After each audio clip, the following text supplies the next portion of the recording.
Well, thank you so much for joining us. As always, I really appreciate when you choose to spend your time with us. I know all of our time is valuable. It is one of those finite resources, and we always shoot to give you great value. And today you are going to be glad you came on. We're going to be talking with Lisa Zeiderman about negotiating best outcomes in divorce through more holistic practices than the traditional way. So welcome, Lisa. It's so great to have you here. Thanks so much for having me, Cindy. Yeah, no, I'm looking forward to the conversation. I've been on a mission for some time now, trying to get rid of those old school beat your chest kind of legal approaches. As an attorney myself for 30 years, I know it well, and it's a hard sell getting people to buy into a better model.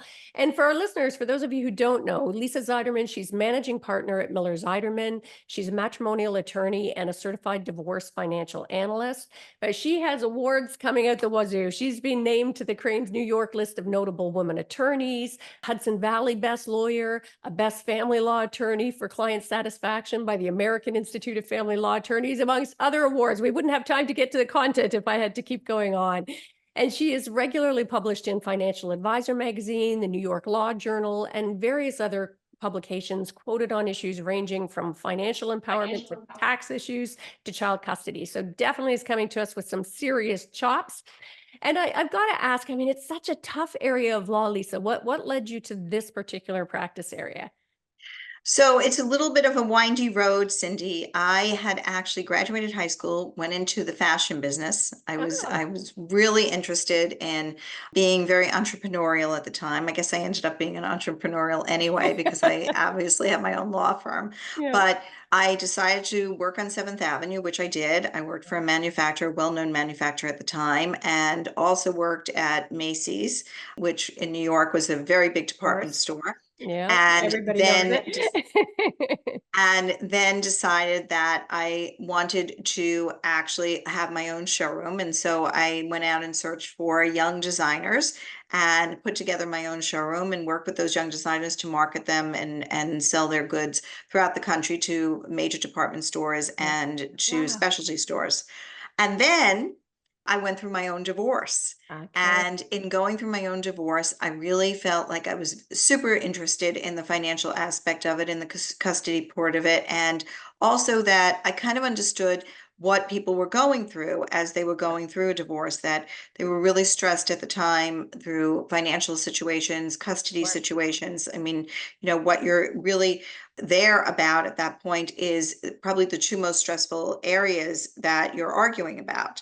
Yeah. And what I also found is that I really was looking for an attorney who could be super responsive to my needs, who understood the case, who was well prepared when they went into court, and who even showed up on time. Yeah. And I didn't really find that person. Yeah. And so, in not finding that person, I thought to myself, I would really like to do this, Yeah. and decided to go back and get my undergraduate degree at Fordham, which I did, and Yeah. to get my law degree at Fordham Law, which I did.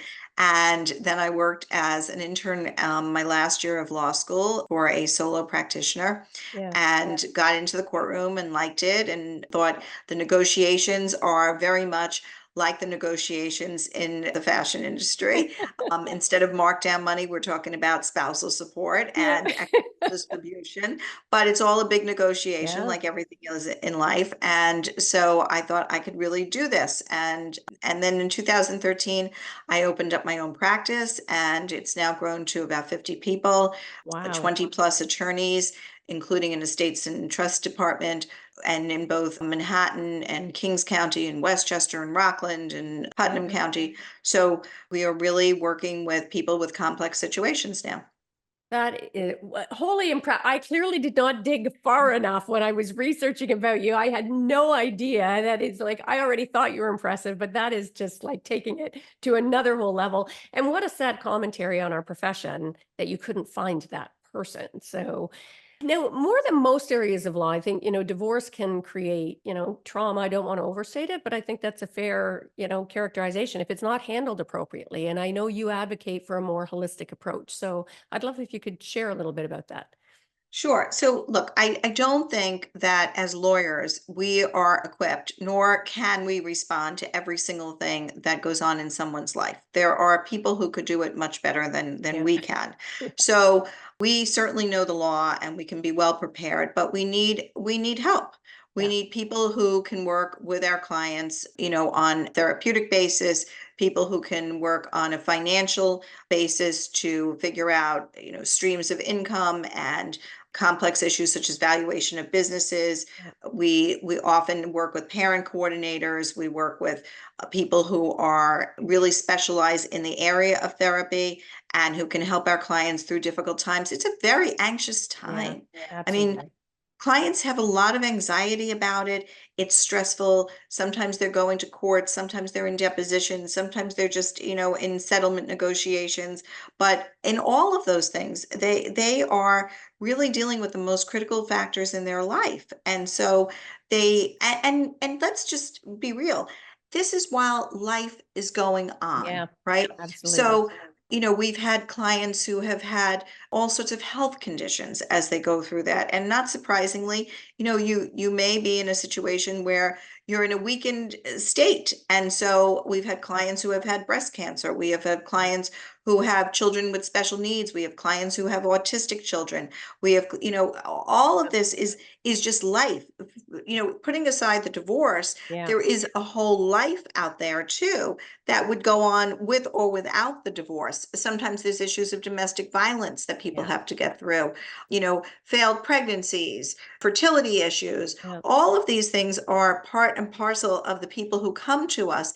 And so it's really important that we put together a team of people who can work with our clients. Sometimes people come and they already have their therapist. That's great. Otherwise, we have people that we can recommend because they've worked with our clients before and they're terrific and they've done they are able to work with them on therapeutic issues. And so it's really important.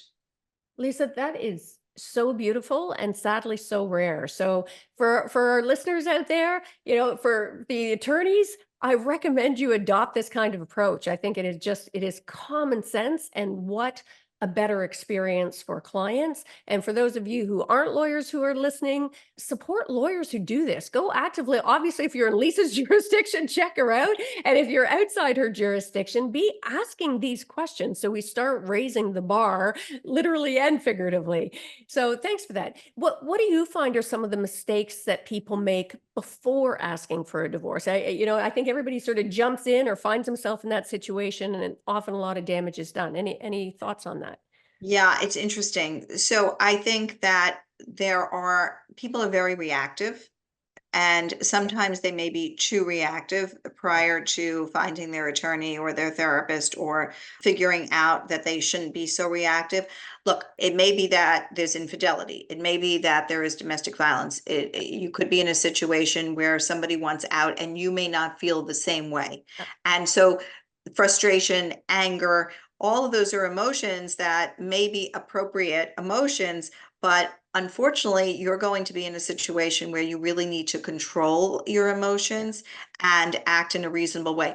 Plus, most importantly, in front of your children, Yeah. right? So I think that people often forget that when they're starting into this process or somebody has started this process for them, right? The other spouse, the other Yeah. parent, whatever, that they are now being watched essentially, right? There is an expectation that they will rise to the best that they can be when it's really such a difficult time to be the best you can be in the first place. Yeah. And now you have to rise to it because there is, those text messages that are going to get saved, those conversations, depending upon what your what state you live in, may be Yeah. taped. Your angry reactions may be too angry and they may become scary.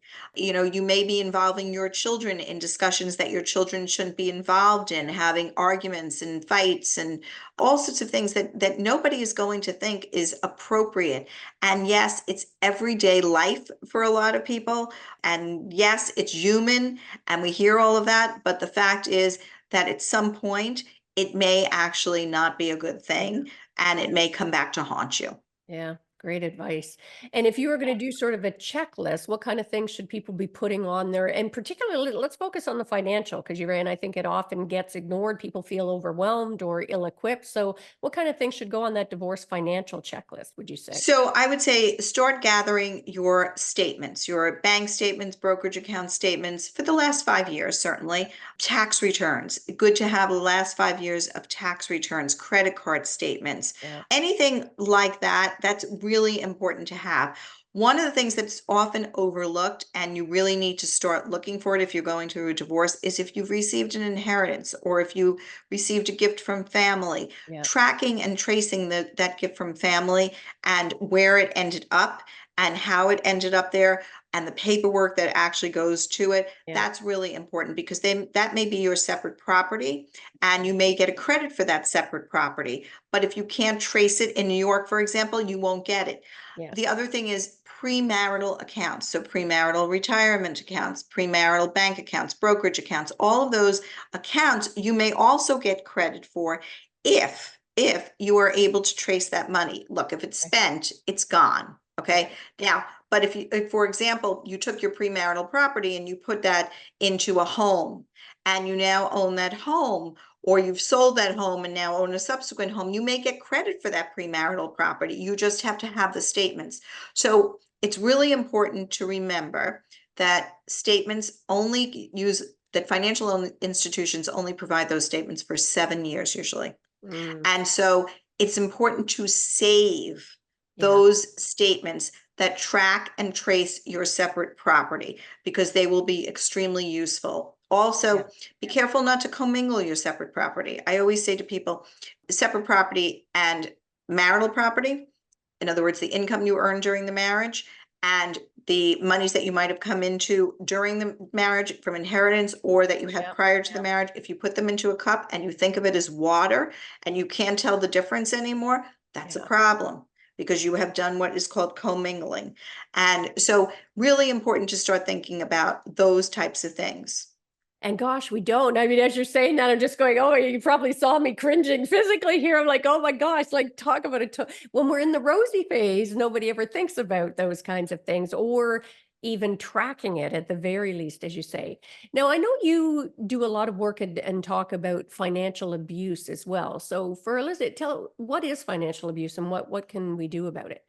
So financial abuse is literally it's the same as any other type of abuse, except somebody is controlling you financially. They are literally not allowing you to move. So if I blocked you physically in a room, you would call that physical abuse, Yeah. right? Or emotional abuse. Yeah. But now I'm blocking you by not giving you access to any of the funds, for example, marital funds, funds to buy groceries, funds to actually pay for childcare. I may have changed all of the account numbers. Yeah. And so you can no longer see what we even have as a couple.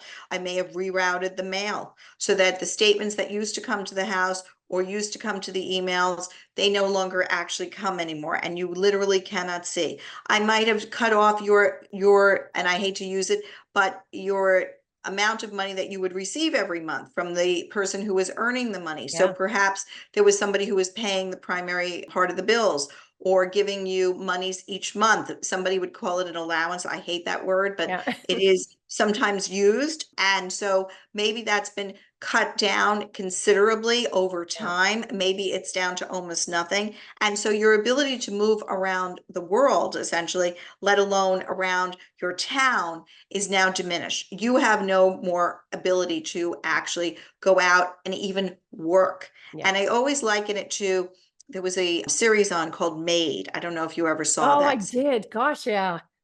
Okay. So in Maid, what happened was she didn't even have the money for childcare, if you recall. Yes. And that woman couldn't even work because she couldn't afford childcare until Yeah. she finally figured that all out. And if you also recall, what happened was she would be physically abused too, because her spouse actually was then getting, drunk and intoxicated, and she had no choices. She couldn't leave. She couldn't even get a car, if you Yeah. recall. I think she ended up Yeah. borrowing a car from Yeah. somebody. So those are all signs of financial abuse, and they are very common, and they are also usually accompanied by physical abuse and or emotional Yeah. abuse. Wow, gosh, that's you got my all unsettled here about it, but it's a conversation we need to be having. And I hope for our listeners that you're considering maybe people that you know who are in this situation as well. I'll make sure to share this episode, make sure to have those conversations. And as you're saying that, Lisa, it struck me, and you're sort of going off on a tangent here, but when people have exert that kind of control and try and exert that financial control, and and often some people may think, well, I've got a will, I know I'm at least protected in the long run, but that's easy to change without notice to the other party. So I'm wondering, what are your thoughts on irrevocable wills?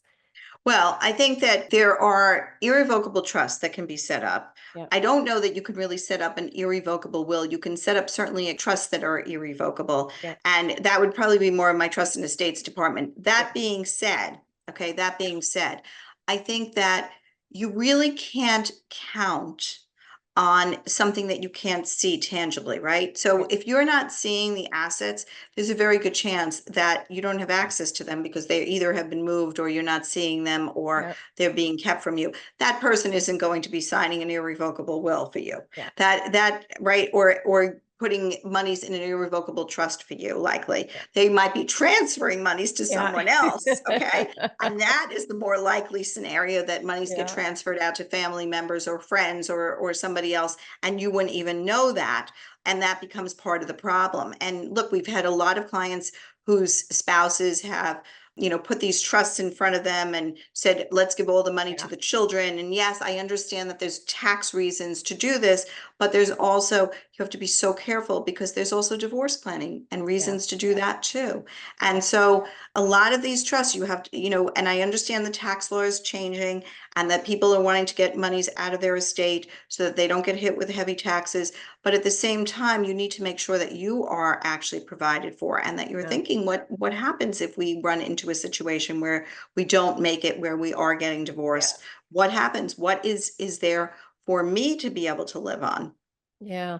Well, and you maybe touched on, because I was thinking, what are your thoughts on prenups? And I think I know, given what you were just saying, but if you want to share that with our So listeners. I'm a huge fan of prenups. I Yeah, mean, we literally probably just wrote 5 prenups this week already, yeah, and I'm very serious. I mean, we worked yeah, all weekend because people are getting married, in a week or two or yeah, whatever it yeah, is. But the bottom line is, I think that prenups buy you a lot of transparency, and I think that prenups also give you an idea of what the assets are. yeah, And so I think that they are incredibly important.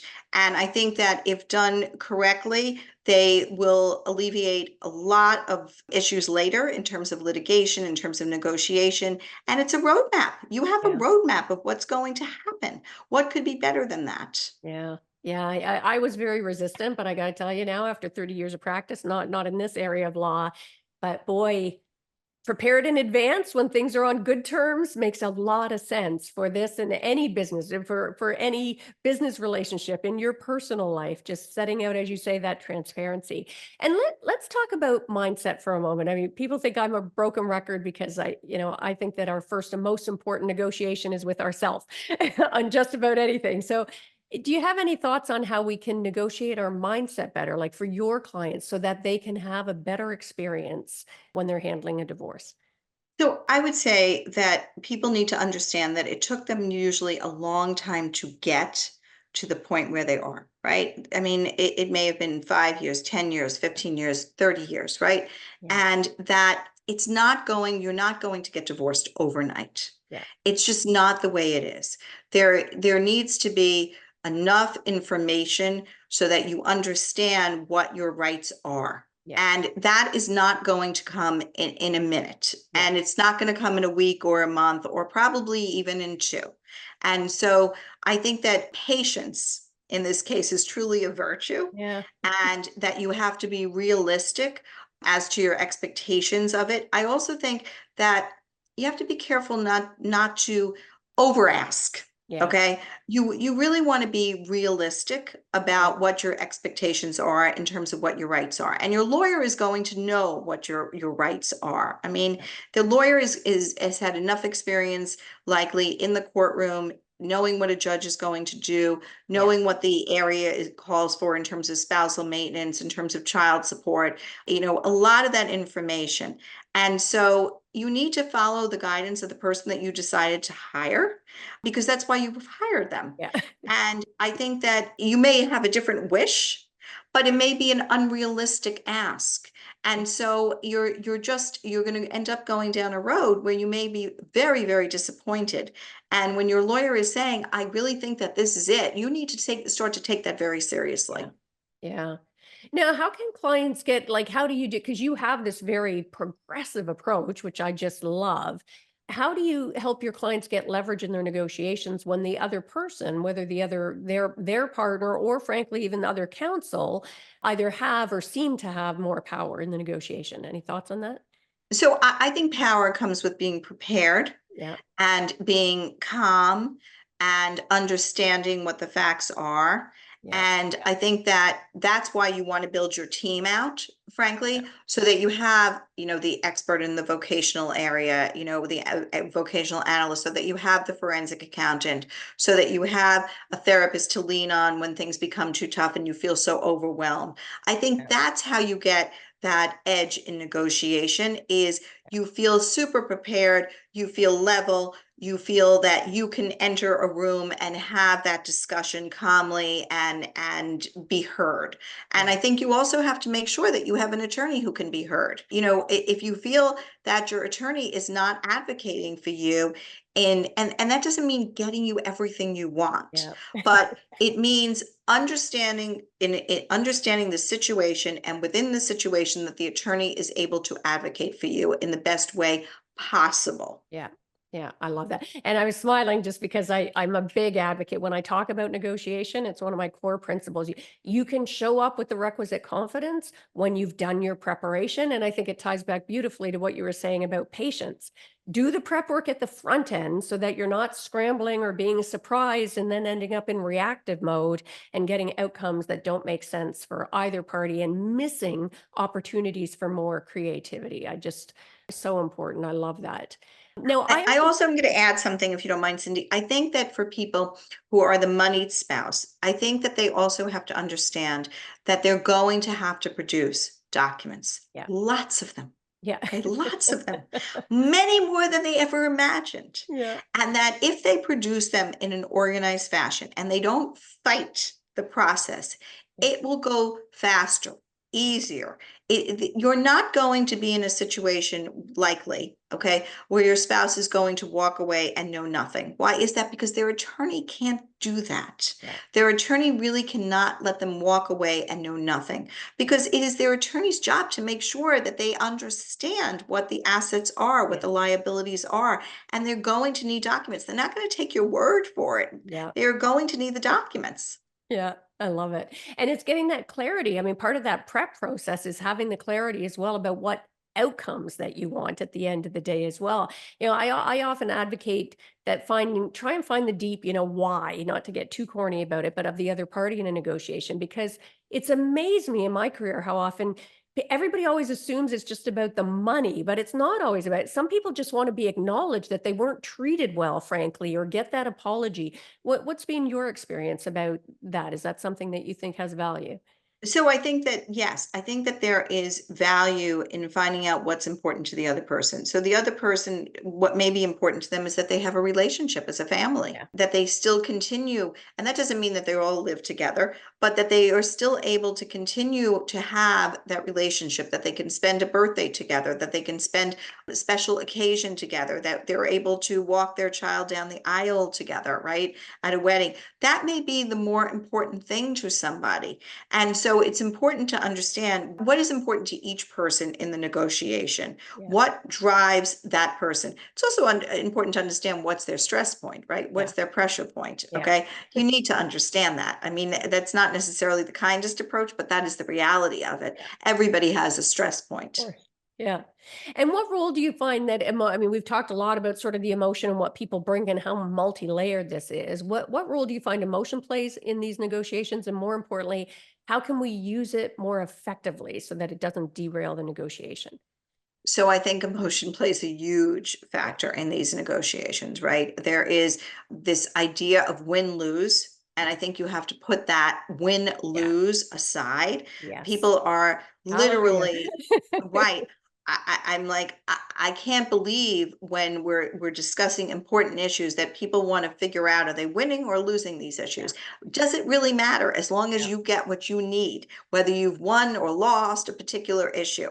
So that's a very important thing to remember. This is Yeah. not about winning or losing. First of all, it is literally not a sprint, it's a marathon. Yeah. And you need to understand that. Okay. So each of these, points, okay, there may be some that you win, there may be some that you lose, I guess.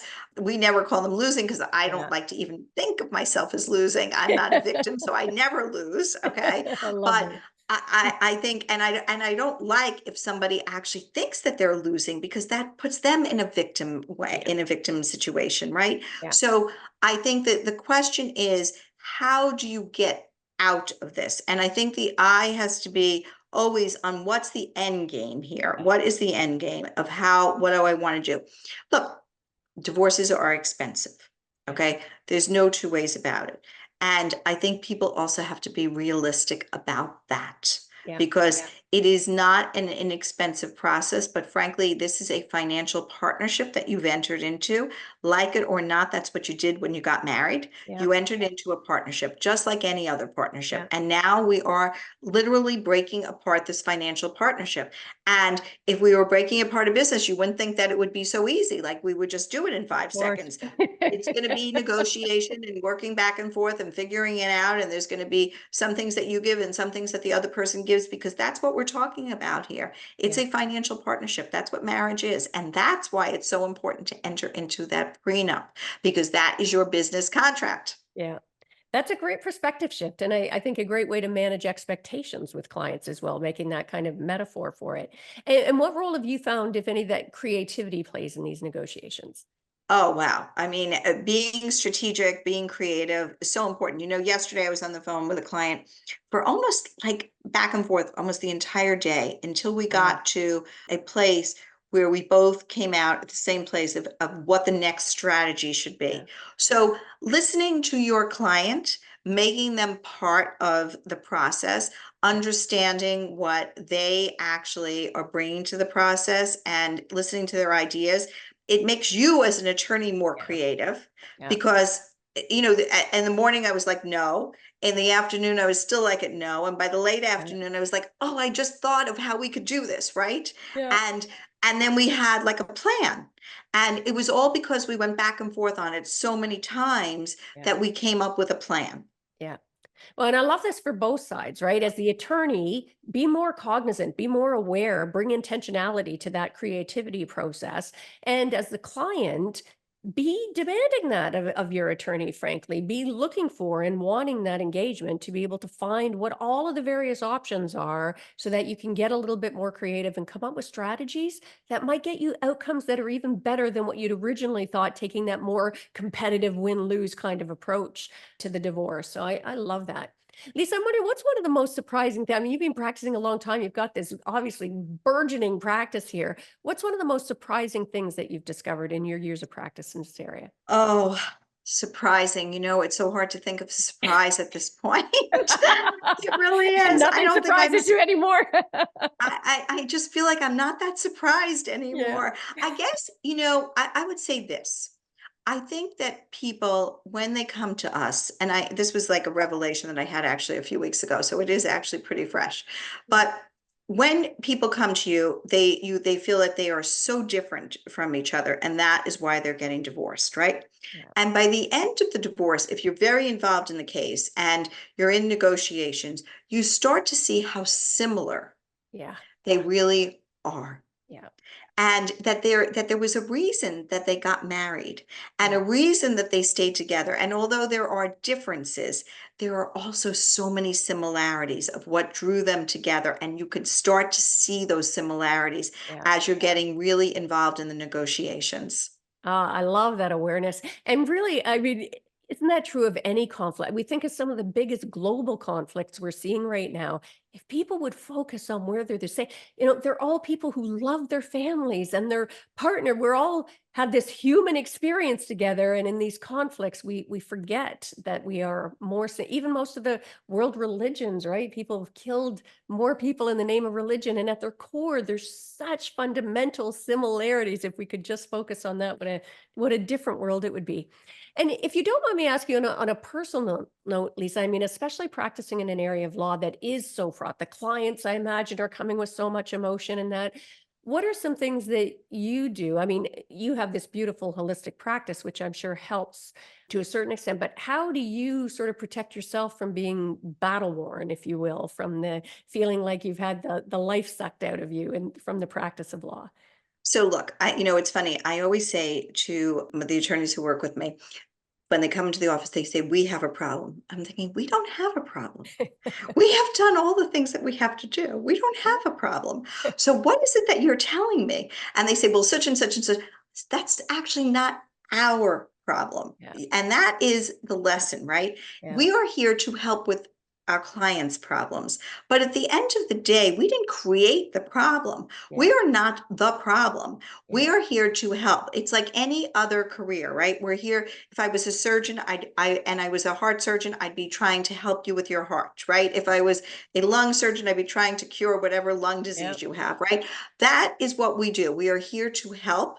And so I don't take on the problem as if it was my own. yeah, I think of it on a day-to-day basis as of if it's course. my own, like how would I figure it out and all of that, right? I when I'm negotiating the money, I think of it as my own, right? I try to Yeah. hang on to or not give or whatever it is that which side I'm Yeah, on, right? But the bottom line is that at the end of all of it, yeah, it's not my life. I didn't create the yeah. problem, and I'm here to help, but I didn't bring all this on. Yeah, that's a great life preserver to hang on to when it feels like you're in the rocky waters. I can't imagine. Well, Lisa, this has been such fabulous information. I love you've jam-packed it in. I normally like to end by asking, what's one of the greatest mindset shifts you've had in your life? And this doesn't have to be about the practice of law at all, just one of those things that has you kind of go, aha, and show up differently or think differently. So I would say that it is actually to do with the practice of law, but it's probably how I run my firm at this point. And that is that understanding that time and flexibility and making sure that you give that to the people who are working with you on all of these very difficult cases is really important. And that you are appreciative of what they are doing for both your firm and the clients that we serve. So I would say that that's a big mind shift. And I think that happened kind of during COVID because I Yeah, was very anti, taking time off and working yeah, from home and doing all of yeah, those things. And now I kind of I like that. And I think it's yeah, nice that my employees can see their kids during the day sometimes and yeah, and their kids pop up on a screen or something as we're like, yeah. in a meeting or whatever it is. Yeah, I love that. And gosh, what a great lesson that is because it so much of having a better life, negotiating our best life is about just being open to different perspectives that sometimes we close ourselves off from. So, and that certainly applies in divorce and well beyond. So, where can people learn more about you, Lisa? So they can go to lisazeiderman.com. I have a blog and I put on a lot of news and information, publishing, podcasts. Yours will be there. So it's a great place to learn about me. I am on LinkedIn. They just go to Lisa Zeiderman. And of course, they can actually email me at lz@mzw-law.com. Beautiful. Well, again, I can't thank you enough. You've been so generous and transparent and shared some incredible insights. I think for whether it's for our lawyers listening or prospective clients listening, I think everybody got a lot of value. So thank you. Thank you. Yeah, and for our listeners out there, make sure to subscribe if you haven't already done that. And as always, I encourage give the gift of sharing. All right, there are some beautiful perspective shifts here that I make such a difference. And imagine what a better world it would be if we all start maybe even incorporating just a little bit of this. So definitely go out and share what you've got here. And before we sign off today, I'd like to talk about a few ways we can work together. If you're interested in practicing more on purpose, I specialize in teaching both seasoned and early stage attorneys a better way to practice so they can be increasingly authentic, less battle worn, and ultimately significantly more effective. And I would love the opportunity to be able to help you personally or your firm be able to thrive and stand out. So if you're interested in bringing a better way to practice law to yourself and or your firm, check it out at practicingwithpurpose.org. You can book a consultation or reach out to me directly. And that is a wrap for this episode. Until next time, go forth and find ways that you can practice on purpose. Find a better way to practice law so that you can rekindle that passion while still making a difference in the world, negotiating your best life on your terms. Until next time, take care.